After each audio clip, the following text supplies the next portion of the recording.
ஐயோ வலிக்குது சின்னையா. இத இப்ப டாக்டர் பார்த்தா சரியாயிருச்சு. வா பதறாத. ஐயோ எரியுதே.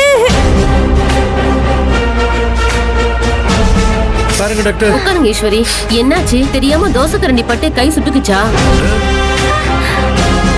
உனக்கு இந்த கையில தான் சூடுபட்டு காயமாச்சு. ஆனா நீ இப்ப இந்த கையில கட்டு போட்டுருக்கிறிய. நீ என்ன ஏதோ ஏமாத்த பாக்குறேன்னு நினைக்கிறேன். ஒழுங்கா உண்மையை சொல்லு. ஆனந்த ராகம் நாளை பிற்பகல் 3 மணிக்கு உங்கள் சன் டிவியில்.